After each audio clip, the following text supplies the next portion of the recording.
Olá, bem-vindo. Algumas considerações bem importantes que vão ajudar muito aí. O decorador, ele trabalha muito, ele trabalha na obra, mas também ele trabalha muito em reformas. E algumas dicas, inclusive de reforma, com certeza dá para aplicar na obra também. Inclusive a obra, quando a gente começa do início, é muito mais fácil do que tratar uma reforma. Né? E aí a gente está lidando também com dois lados opostos, assim, a gente pode falar. A reforma, ela trabalha os sonhos da pessoa, então aquela vontade de ter uma casa melhor, mais confortável, mais condizente com o seu momento, da mesma maneira que ela trabalha aí o pesadelo da pessoa, né? Tem pessoas que têm verdadeira aversão à obra, morrem de medo de iniciar uma obra por causa da mão de obra, dos próprios perrengues e imprevistos aí que acontecem na obra. E o decorador, né, o designer de interiores, ele é visto nisso daí também, né? Esse é o grande diferencial do bom designer, porque a gente vai na obra para solucionar esses perrengues, né? A gente vai na obra para melhorar, para administrar aí esses perrengues e deixar a obra mais fluida, mais tranquila. Falar que uma obra não vai ter problema nenhum, eu nunca vi, né? Não existe.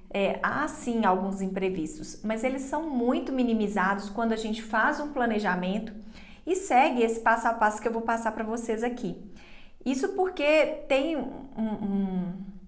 uma coerência, um fundamento, você não atropela etapas, não vai fazendo de qualquer jeito. Então isso é muito importante, né? Seguir esse passo a passo que eu vou passar para vocês. E a outra questão, quando uma pessoa, por exemplo, nos chama para fazer um projeto de decoração, de reforma de casa, na verdade ela espera muito mais do que só ali um projeto no papel. Ela espera que realmente a gente possa contribuir com a nossa experiência aí, minimizando para ela todos esses problemas que existem na hora de executar uma reforma, tá? Então, né, tudo que eu vou passar aqui para vocês, essa explicação prática, algumas coisas eu anotei aqui para não esquecer, porque tem muita coisa, são ideias, né, são propostas que eu uso no meu dia a dia de obra, que eu realmente vejo que faz um diferencial enorme, né, para as pessoas que eu atendo, e aí eu tô passando isso para vocês, tá? É importante também a gente pensar o seguinte, numa determinada situação em que você não saiba o que fazer, né, sempre acontece isso, principalmente em reforma, você tá ali perdido, e no início também eu já passei por isso, porque assim como vocês estão tendo a oportunidade de que eu fale para vocês como que é o dia a dia da obra, como que a gente pode fazer para melhorar e para impedir certos acontecimentos, na minha época eu não tive isso, né? Então eu tive que aprender realmente na marra, no campo de batalha, na partida principal, né? Então tinha momentos em que eu olhava assim e falava assim, puxa, eles fizeram tudo errado de acordo com o projeto, e agora? O que eu vou fazer? Né? Que solução eu vou tomar? Tipo, eu não sabia o que fazer. E aí, nessa hora, é importante o quê? A gente ouvir. Ouvir, mas ouvir atentamente. Ouvir, olhar a situação. E sempre, gente, sempre vai ter uma solução para aquilo. Com certeza vai, tá? Então, não se desespere, confie no que você fez, confie no seu projeto. Então, essa parte do planejamento, quando ela está bem feito, a gente vai conseguir arrumar uma solução para o que quer que seja que tenha dado errado. E em reforma tem muito isso, a gente está refazendo algo pronto. Então, pode acontecer sim de ter coisas que a gente não contava com elas, mas se tiver o planejamento ali bem feito, bem estruturado, você sabendo aonde você quer chegar, sabendo o que precisa fazer, a gente vai arrumar uma solução para aquilo, tá? Bom, e aí para começar, eu queria falar aqui de alguns tipos, né? Eu separei aqui em 3 tipos de reforma que a gente tem em uma casa, né? Eu tenho a reforma para mudar o layout, né, um tipo de reforma que eu tenho, em que às vezes é preciso sim quebrar uma parede, integrar um espaço, fazer um novo espaço, por exemplo, um novo lavabo para atender melhor ali a demanda de uma área externa. Então tem essa parte em uma reforma sim, em que a gente precisa aí quebrar paredes. No caso, o design de interiores, ele não é autorizado a fazer projeto para que quebre parede. Isso porque a gente não pode se responsabilizar pela parte estrutural. Então, nesse caso, a gente vai precisar de contar aí com a ajuda de um engenheiro que possa fazer essa parte pra gente, né? Eu até prefiro, tem arquitetos também, mas o arquiteto ele não pode interferir na parte estrutural. Então eu prefiro fazer essa parceria nesse ponto com o engenheiro, porque ele vai me possibilitar aí tanto a parte, né, de contratual, a parte de planta, que às vezes precisa da burocracia numa prefeitura, num órgão fiscalizador, quanto também essa parte estrutural. Então é essencial, né, principalmente quando a gente tiver essa mudança de layout, em que você precisar aí de construir parede ou desfazer de parede, a gente conte com uma ajuda aí de um outro profissional, tá? Isso é muito, muito importante. Inclusive, se você for construir uma parede também, né, for levantar uma parede, a gente precisa também de um aval, porque se for no segundo andar ou se for num terceiro, enfim, apartamento, a gente precisa saber se a estrutura daquele lugar, ela suporta aquela parede que a gente está fazendo ali. Da mesma forma, se eu for colocar uma piscina numa cobertura, uma banheira, então qualquer mudança de peso que eu vá trazer para o imóvel, principalmente se ele não estiver no térreo, eu preciso de fazer essa consulta estrutural para ver se a estrutura do imóvel suportaria ali as alterações que eu quero fazer. Então esse é um ponto muito importante, né? A gente vê que a gente não pode trabalhar sozinha em determinados assuntos, né? Porque é uma responsabilidade que a gente não pode assumir a questão da estrutura. Tem também quando a gente vai fazer troca de piso e de revestimento, né? Nesse caso, é uma renovação, é dar uma cara nova. E às vezes é substituir um piso ou colocar um piso vinílico por cima de um já existente. Então são coisas mais simples e que a gente pode fazer e especificar sem problema nenhum, né? Exige sim a disponibilidade, ver a questão dos materiais, né? Assim como a gente vai falar disso depois, em que horas é que a gente vai contratar, porque é muito importante esse passo a passo para que nenhuma etapa seja atropelada. E a outra questão que pode inclusive ajudar na primeira, que é a mudança de layout, é solução de problemas estruturais. Então, um encanamento que não está legal, problemas de infiltração, problema elétrico em que eu preciso mudar a estrutura elétrica, por exemplo, a rede está caindo muito, a chave não está suportando aí ligar mais de um eletrodoméstico mais potente no mesmo horário, o chuveiro cai quando liga a máquina de lavar, e a gente ouve algumas questões desse tipo, e aí pode ser que aconteça também de você ter uma demanda dessa forma, né? Lembrando que aí também, muita coisa da parte elétrica, a gente vai precisar aí de contar com uma mão de obra especialista também, né? Um engenheiro eletricista, um engenheiro hidráulico, para resolver aí algumas questões que a gente precisa. Só a infiltração de parede, às vezes você e o pedreiro ali vai conseguir, né, com as informações que a gente viu lá na parte de paredes, né, de impermeabilização e tal, então você e o pedreiro ali já conseguem resolver. Se for uma questão aí mais abrangente, como eu falei, né, uma rede de força, aí sim a gente vai precisar de um bom eletricista e até às vezes de um projeto de um engenheiro elétrico, tá? Então ficar de olho aí nessas questões aí para ver o que é, qual é a demanda aí, ou do seu cliente ou de você mesma. E aí, tem um passo a passo que eu gosto de passar que é a reforma o passo a passo para a reforma das casas. A primeira coisa é fazer um briefing bem detalhado. É aquilo que a gente já vem falando o tempo inteiro, como que é importante, aonde você quer chegar, né? O briefing, ele te mostra aonde você quer chegar, qual que são suas expectativas. Sem ele, a gente se perde no caminho, porque são muitos caminhos a seguir, são muitas possibilidades que a decoração proporciona, então eu preciso de ser fiel ao meu briefing e realmente fazer um briefing bem detalhado, pensando na onde eu quero chegar.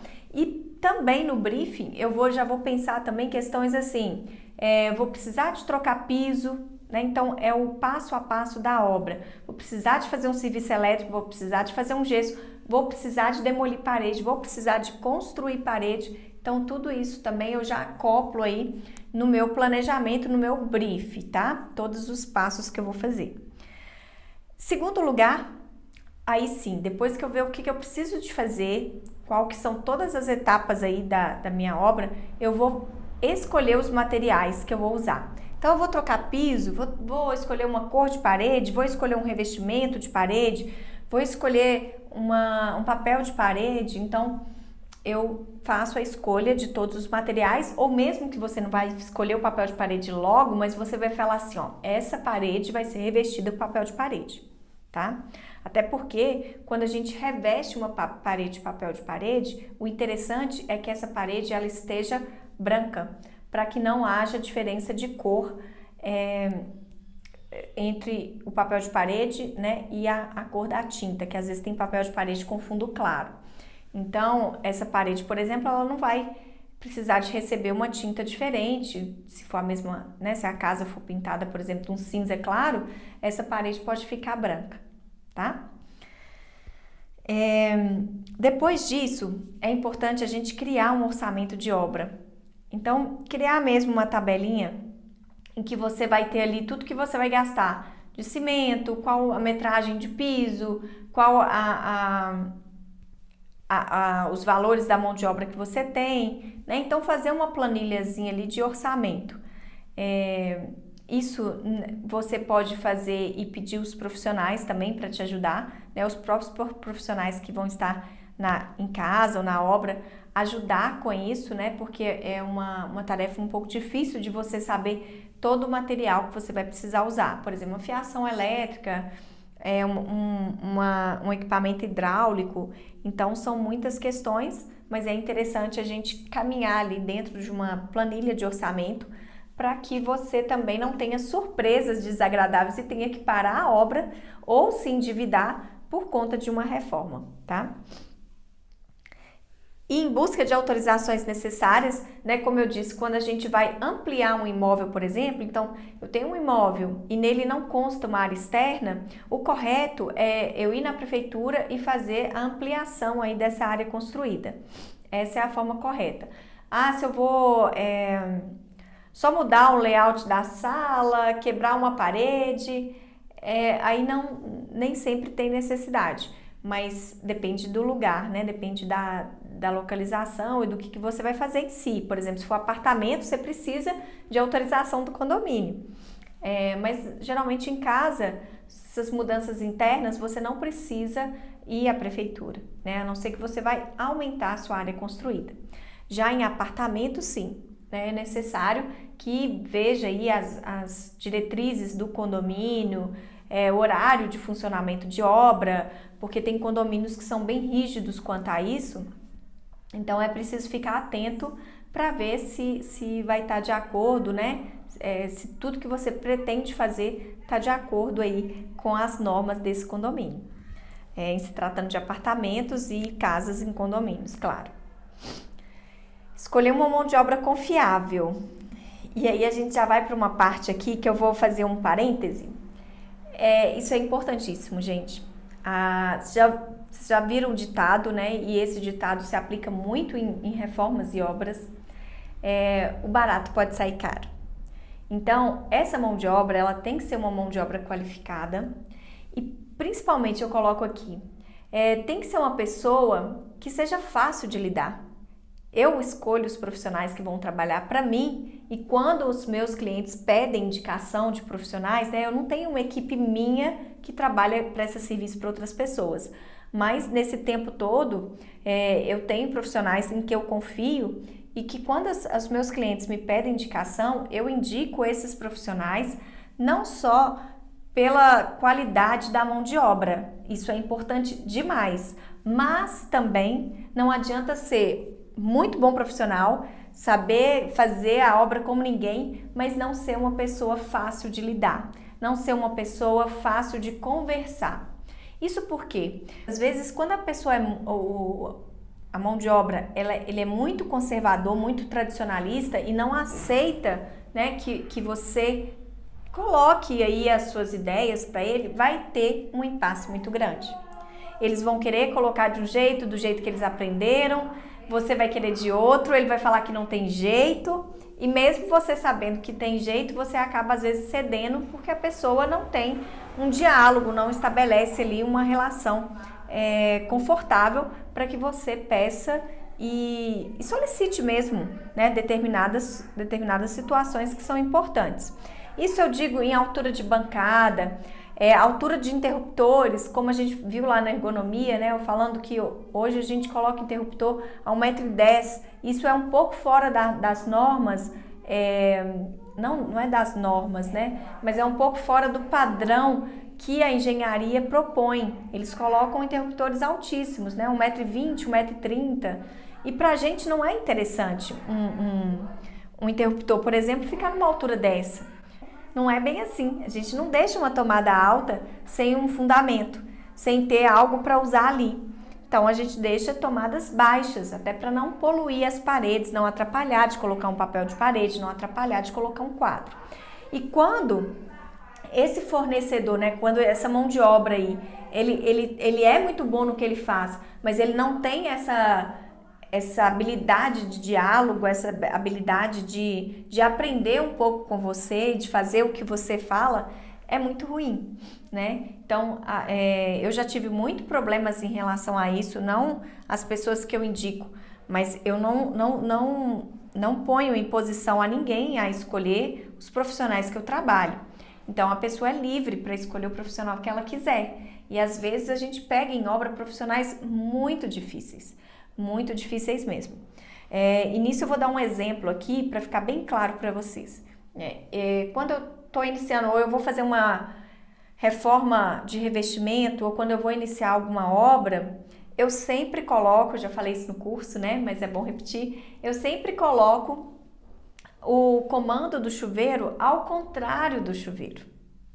Eu sempre eu coloco isso em projeto, né? Eu escrevo lá no projeto, coloco a altura que eu quero, o registro, né, de abertura do chuveiro, do lado oposto, coloco o lado, marco o eixo hidráulico, como eu marco chuveiro, vaso e pia. Mas já aconteceu, né? Do projeto tá todo certinho, eu não fui conferir assim tudo, né? Todos os dias estava na obra, eu não estava, né? Porque já era época de pandemia, inclusive isso é recente, tá, gente? Já era essa época de pandemia, né? Foi ano passado, então eu não estava indo tanto à obra, né? Eu estava fazendo muito videochamada e para mim estava tudo certo, porque estava ali no projeto, né? Quando eu vou na obra, ainda não tinha assentado, eu fui na obra até para poder ver essa questão da paginação, a gente já estava na hora de paginar, ou seja, né, de colocar o revestimento no lugar certo. Na hora que eu chego na obra, eu vejo, bato ali o registro embaixo do chuveiro. Eu falei assim, gente, mas não é possível, né? O que aconteceu? Porque no projeto tá tudo especificado, tudo certinho. E quando eu fui falar com a pessoa, ele falou assim, e esse pedreiro, ele deu o problema desde o início, com tudo, né? Com essa questão de soleiras, enfim, esse problema que eu digo assim, ele sempre retrucou uma coisa que estava no projeto. Então, eu sempre tive que justificar para ele as minhas escolhas. É por isso que eu falo, né? Ele é super competente, fez o trabalho muito bem feito, mas essa parte de relações pessoais, né? Ele não quer fazer o que está no projeto, então ele resiste. E aí, quando eu chego na obra, eu me deparo com essa questão. E já estava pronto, né? Eu falei assim, puxa, desperdiçou material, desperdiçou reboco, tempo de serviço, desperdiçou cano, desperdiçou instalação toda hidráulica, né? Porque era para um lado, foi para o outro. Eu falei, ó, eu não vou pedir para você quebrar, mas por que que você não seguiu o projeto? Ah, mas seu projeto estava errado. Eu falei, como o meu projeto estava errado? Não existe colocar o registro do outro lado, a não ser... Então, assim, gente, como não existe, né? Se você tá pondo, você anotou lá no projeto, você tem as suas justificativas para aquilo, né? E, então, assim, o profissional, ele não pode julgar da cabeça dele que aquilo não existe, né? Ele nunca tinha visto. Mas aquilo existe, funciona e é muito prático. Inclusive, essa cliente, ela tem criança em casa. Ela tem um netinho, né, em casa, que sempre está na casa dela. Então, para dar banho principalmente para dar banho em criança, mas você imagina, né, você vai entrar num banheiro com aquecimento solar, para você temperar a água, você ter que molhar o braço para temperar a água. Então, é muito mais fácil ele estar do outro lado do chuveiro e você temperar a água depois entrar no chuveiro. Enfim, né? Funciona, dá certo, ele que não tinha visto. E aí ele fez da cabeça dele, sem perguntar nem para a dona, nem para a proprietária que contratou e nem para mim, né? Que fica lá embaixo da planta do projeto o meu contato. Isso é muito importante, né? A gente deixar o contato para o profissional que vai executar ali, entrar sempre em contato com a gente. E aí ele retrucou. Então, enfim, só para concluir a história, né, que eu abri aqui, a cliente, ela quis assumir a perda, né, porque ela viu que os benefícios, eu já tinha falado com ela, já tinha mostrado, os benefícios para ela naquele momento seriam maiores do que as perdas materiais, mas nesse ponto eu não exijo de quebrar, só que eu chamei a atenção, né, da pessoa que fez, mas eu não vou exigir de quebrar, né? Isso é uma escolha do proprietário que vai ali arcar financeiramente com aquele prejuízo. E ainda bem que foi antes do revestimento. Então, tudo resolvido. Se eu tivesse ido com muita agressividade, inclusive até feito, o certo seria ele, como estava no projeto, seria ele assumir a despesa financeira com aquilo, né? O correto seria isso. Mas era uma pessoa extremamente difícil, então ela, a dona da casa, resolveu assumir e deixar por isso mesmo. Agora ele teve que engolir aí essa situação, né? E aprender mais essa. Mas são desgastes que a gente não precisa quando a gente escolhe bem o profissional. Então ele não adianta só de ser de confiança e você falar assim, posso entregar minha casa que ele vai saber fazer. Ótimo, isso é uma virtude, mas principalmente se ele vai saber ouvir as coisas que ele não conhece e saber de coisas e ser receptivo a coisas novas no mercado. Isso é muito mais importante até, sabe? Eu prefiro trabalhar com pessoas que têm mais essa disponibilidade, que querem aprender, que às vezes nem sabe fazer completamente, mas que eu tenho que ali ensinar o passo a passo, como que vai pôr a bancada, em que altura, não me importo. Tá? Desde que ele queira aprender, do que aqueles que já acham que já sabe que é daquele jeito que não pode mudar, né? Então, isso aí fica essa super dica aí para escolha de mão de obra confiável. Outra coisa importante também é manter o cronograma de obra detalhado, no sentido assim, manter um cronograma de obra bem estruturado. Tentar não passar etapas na frente. Então, às vezes, você conseguiu um acabador, que nem sempre é o mesmo, né, gente? Pedreiro é uma coisa, acabador de piso é outra, gesseiro é outra, eletricista é outra. Então, eu tenho, às vezes, numa obra, mais de um funcionário. E isso, de certo, é difícil de administrar, mas, de certa forma, é muito bom, porque cada um é especialista em uma área.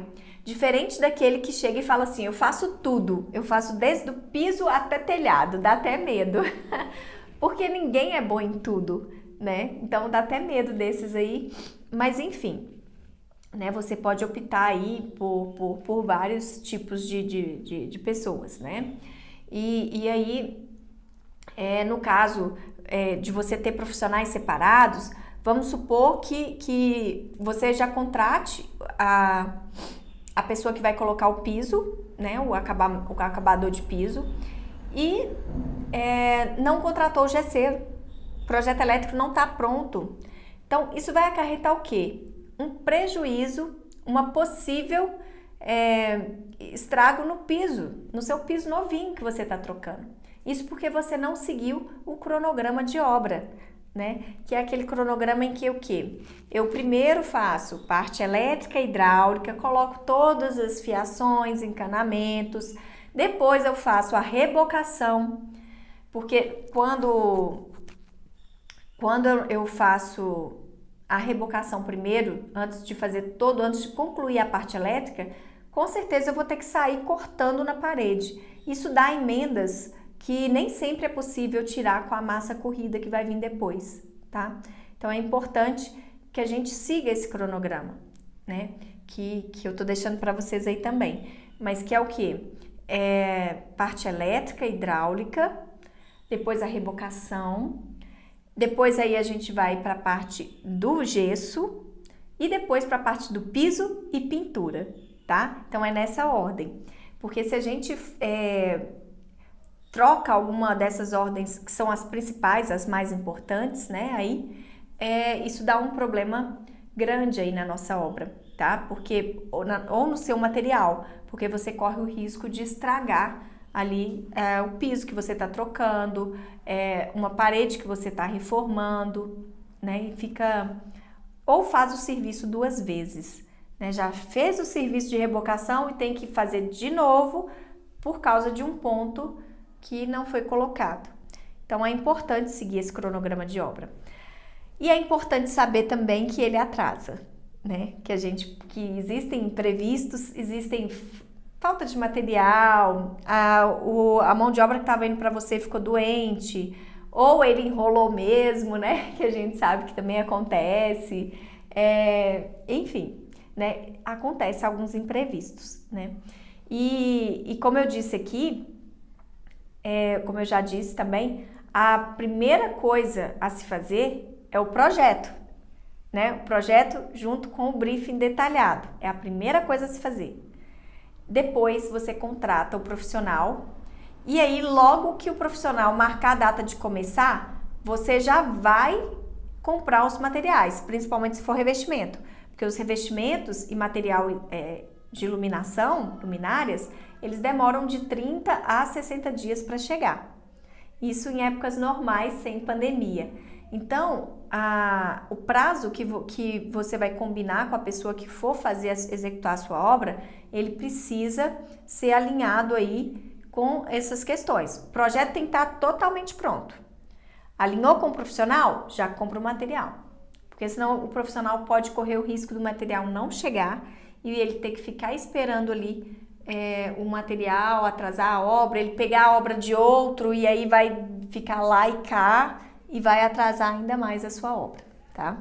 Então fica bem ligada aí nesse cronograma de obra, porque eles realmente são bem importantes, né, de serem seguidos tanto para uma ordem de prioridade do que deve ser feito primeiro, quanto também a hora certa de você contratar o profissional. Porque o que acontece, gente? Olha, eu posso falar para vocês que assim, 80%.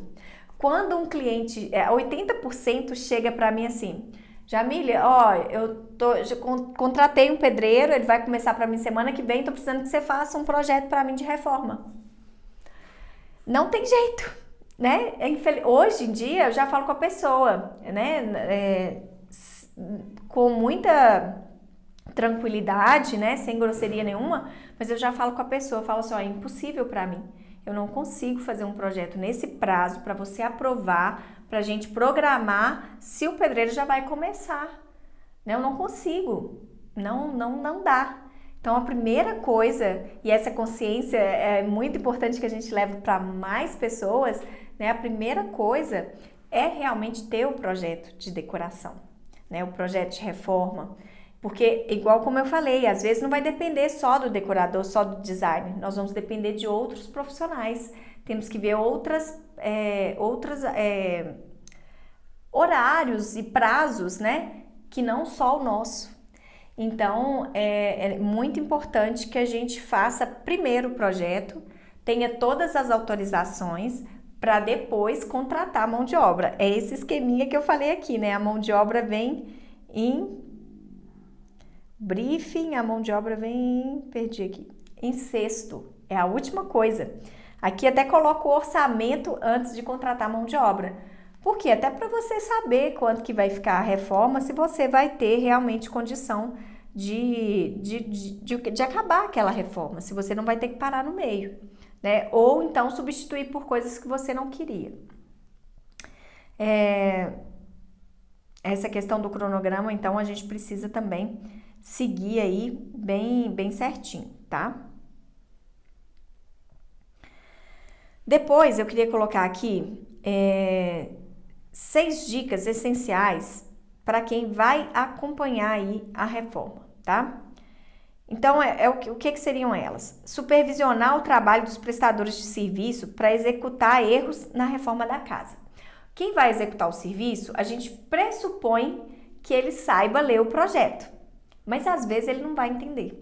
Por mais claro que o projeto seja, né? Eu sempre falei isso para vocês aqui também, eu faço o projeto para o outro, não para mim. Então eu não fico ali pensando num projeto todo bonito, cheio de planilha, cheio de gráfico, PDT, se ele não está legível, se a outra pessoa não vai conseguir entender, se eu vou dificultar o entendimento do outro. Então eu facilito isso ao máximo. Eu faço projetos com textos juntos, o memorial descritivo junto com o projeto é muito legal. Você trazer imagens, então o máximo que você puder clarear é legal. Mesmo assim, acontece de alguma coisa cada um entender de uma forma, né? E isso por não tá muito claro, ou ele não conhece, ele desconhece a forma que você quer, né? Então por isso é importante supervisionar o trabalho. Ah, Jamile, dá para fazer a obra à distância? Dá, eu faço, dou assessoria pelo WhatsApp, mas preciso ter uma pessoa lá o tempo inteiro, né? Seja o dono da casa, seja a pessoa que eu expliquei o projeto, o tempo inteiro olhando, e mesmo que tenha alguma dúvida, entrar em contato comigo por ligação de vídeo e tudo mais. É possível sim, mas precisa ter esse compromisso e isso atrasa um pouquinho, né? Mas, como eu disse, o exemplo claro que eu falei, né? Como eu estava numa época de pandemia, eu estava indo menos à obra, né? Foi, lógico, já foi acertado no contrato com a cliente, tudo, que não seria tantas visitas, mas eu estava disponível e ele não me acionou para tirar aquela dúvida, né? Que ele teve, fez do jeito que ele achou que era. E aí deu problema. Só não deu um problema maior, né, de ser até inevitável voltar ou ter um prejuízo muito grande, porque ele não tinha ainda colocado o revestimento, que foi a hora que eu escolhi para ir à obra, né? Então, se não pode acompanhar o tempo inteiro de perto, pelo menos antes de passar de cada etapa importante, né, como essa, para a parte de revestimento, que aí a gente não tem como mudar outras coisas, eu sugiro que vocês supervisionem. Olha mesmo, a gente tem que ir com trena, sabe, gente? Olhando as alturas, se estão alinhadas, alturas de pontos elétricos, a altura que você vai precisar do forno, o gás que está saindo, se o forno também é gás para o cooktop, uma churrasqueira a gás. Então, todos aqueles pontos, tudo aquilo que a gente viu na parte de ergonomia e na parte de eletrodomésticos, eles precisam estar ali bem alinhados, né? Bem supervisionados, bem certos, conferidos de que estão de acordo com o que você pensou, porque senão vai dar um problemão depois na hora de fazer. Então, pontos de LED, pontos de arandela, tudo isso a gente precisa conferir bem direitinho. Porque pensa para você ver comigo. Vamos supor que você tem um muro em que você vai colocar arandelas e você marcou para o pedreiro colocar 1,80 no eixo, né?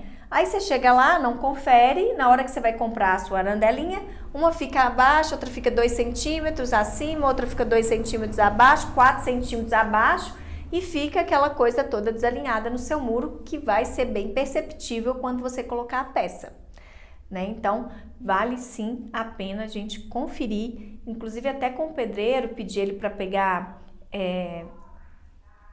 os níveis, né? Seja com uma linha, seja com o próprio a curva de nível, com trena. Então, usar sim dessas ferramentas para conferir tudo, supervisionar tudo, para que você não tenha dor de cabeça, tá? Estabelecer regras para os prestadores de serviço, como horários de entrada e saída, os limites de circulação pelos ambientes íntimos da casa e horário de descanso, né? Isso é muito importante, gente. Antes da pessoa entrar, isso eu tô falando principalmente de casa, né? Quando se trata da nossa casa mesmo.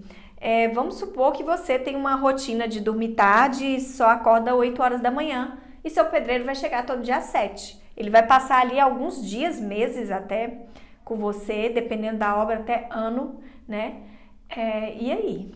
Você vai mudar a sua rotina, você vai ficar xingando o pedreiro o tempo todo, vai ficar implicado com o pedreiro, que às vezes é até legal, gente boa, por causa de uma coisa que não foi esclarecida antes, né? Que não foi ali acertada antes. Então, é muito importante isso, você já olhar com o prestador de serviço qual é o horário dele, qual o horário que ele trabalha, né? Se ele trabalha aos sábados, se ele trabalha também feriado, porque de repente você pega uma empreiteira aí mais rápido e fala assim, eu tenho essa varanda gourmet aqui para fazer, você pode trabalhar sábados e terminar ela em um mês, né? Então, isso tudo pode ser aí acordado. Agora, não pode você contratar a pessoa não trabalha sábado e por uma escolha dela, por até questões religiosas, enfim, né? A pessoa não trabalha sábado e você impôs isso a ela porque você quer terminar a sua reforma ali naquele determinado prazo que você pensou, tá? Então, fica atento a isso também. Nunca receba entrega de materiais sem conferir se está tudo certo. Acontece, gente, de vir material errado, de vir piso trocado, de vir luminária errada. Então, assim, não deixe de conferir. Até mesmo a quantidade, tá? Eu já tive problemas isso em obras de clientes também.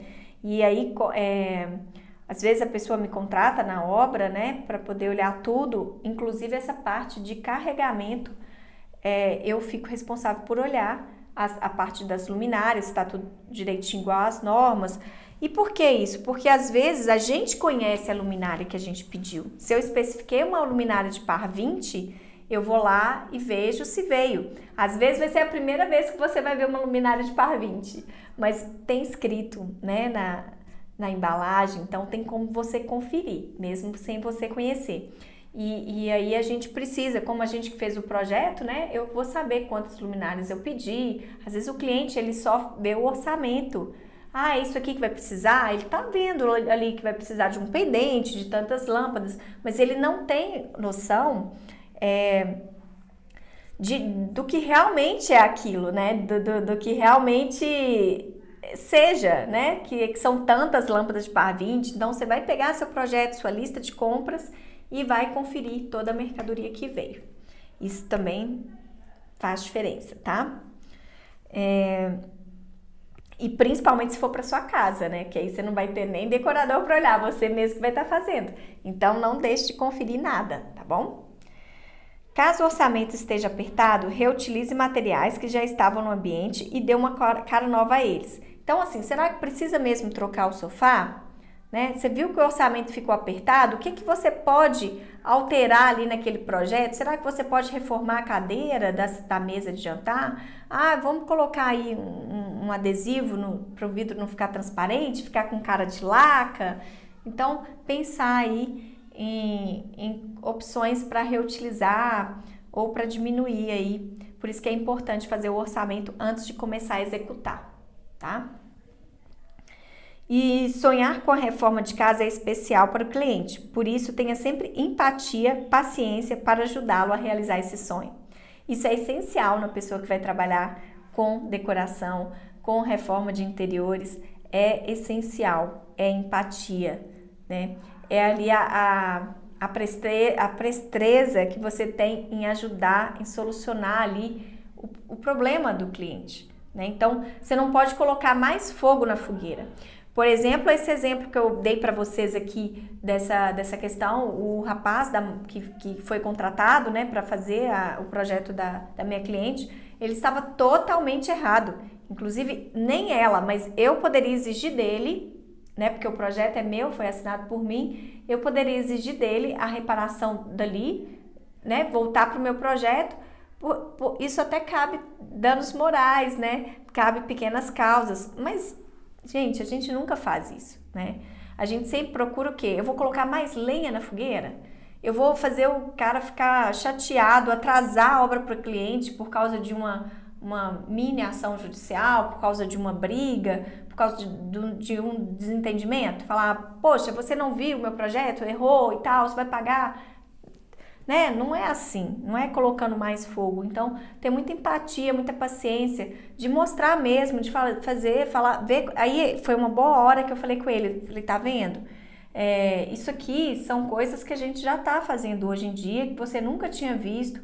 Então, como é importante você ler o projeto, se você não concordar com o meu projeto, não tem problema, você me liga, fala, ó, isso aqui não vai ficar bom por causa disso e disso e disso.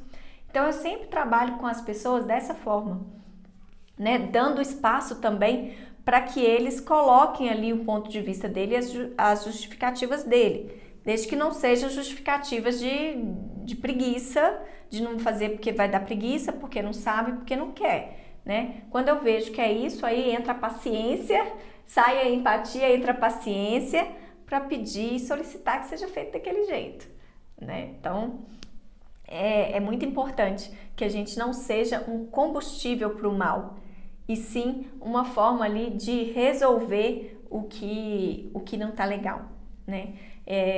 Isso é uma coisa que a decoração me ensinou muito, ser uma pessoa dessa forma e a gente ser assim com tudo na vida, né? Não que a gente seja passivo, muito pelo contrário, mas a empatia, ela te torna mais acessível às pessoas, acessível também a possíveis erros, fraquezas dos outros, mas sem que aquilo precise gerar uma culpa nele ou gerar uma sobrecarga nele. Então, assim, assumir também essa parcela de responsabilidade. Não, a gente está aqui nesse projeto juntos, então a gente é uma equipe a partir de agora. A gente precisa se respeitar, se falar, dialogar e se entender. Né? Isso é importantíssimo e a gente cresce muito aí como ser humano. Eu falo isso porque realmente quando eu comecei eu era uma pessoa, hoje eu sou outra pessoa e muita coisa por causa desses relacionamentos que a gente tem.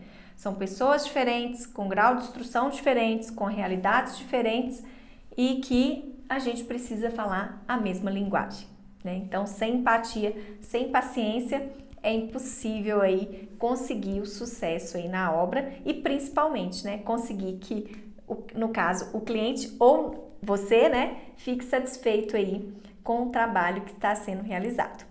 Quando você for pegar uma referência de um profissional, não pega só com ele, não, né? Você fala assim, onde que você já fez? Aí ele vai falar, eu fiz para fulano, fiz para ciclano, tal, tal, tal. Ótimo, essa é uma referência, você anota lá. Tá, e aí você pega e vai ligar para o ciclano e vai saber o que o ciclano achou dele. Isso é beleza, né? Vai pegar a listinha, ligar, a pessoa vai te falar. Ok, muito bom. Só isso aí basta? Não, tá, gente? Para mim, não. Porque o ciclano pode não ter sido tão exigente como você, né? E aí, quando você for exigir, vai dar problema, né?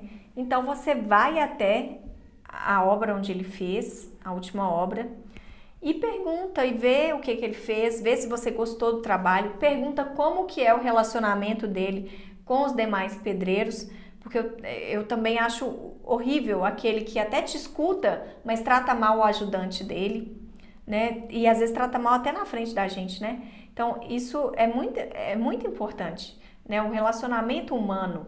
Isso para mim é essencial, na verdade. Não adianta só a pessoa ser boa. Então, no que faz. Então, eu acho que tudo isso vocês têm que procurar, são informações que para mim são relevantes. que para mim são importantes porque a gente precisa de ser uma equipe, vai ser uma equipe que vai fazer com que aquilo dê certo. E aí você olhar o que a pessoa fez é legal. Então, isso tanto para pedreiro, quanto para acabamento de piso, quanto para marcenaria, móvel planejado. Então, não basta só você indicar para a pessoa. Vai lá e confere, né? Vê se aquele armário que o marceneiro fez para a pessoa que ele falou, né? Vai ficar do seu agrado, vai ser um acabamento que vai te agradar. Então, faça isso e assim você vai arrumando aí pessoas da sua confiança, pessoas que vão aí somar, né, junto com o seu projeto, porque a gente só tem a ideia, eles que vão executar. Por isso precisa estar bem sintonizado, precisa ser uma equipe de verdade. E quando a gente olha para eles, né, muitas vezes eu ia em obra, eu me sentia até mal, né, porque eles olhavam para mim como se eu fosse uma inimiga deles. Então aí eu falei assim, gente, não, eu tenho que mudar esse papel. Eles têm que ver que eu não sou inimiga, eu tô aqui para somar, mas que eu preciso deles, né? Porque senão um pedreiro pode sabotar seu trabalho, né? Um marceneiro pode sabotar seu trabalho. Então a gente precisa unir forças, unir experiências, né? Unir realidades diferentes, unir pessoas diferentes mesmo. Então eu comecei a ver que era importante eu mudar a postura para eles, né? Eu fazer com que eles enxergassem que eu estava ali para somar e não para apontar defeito no que ele fazia, não para inventar moda e colocar ele numa fria, não. Eu já chego até, tem um eletricista que eu confio muito, né? Que inclusive fez a minha casa. Eu já chego para ele e falo assim, olha, eu tô com uma ideia nova para a casa de fulano. Tô com um cliente aqui que eu tô com uma ideia nova, eu tô querendo fazer isso aqui. E a gente troca uma ideia até antes de eu apresentar para a pessoa, quando a ideia é muito mirabolante.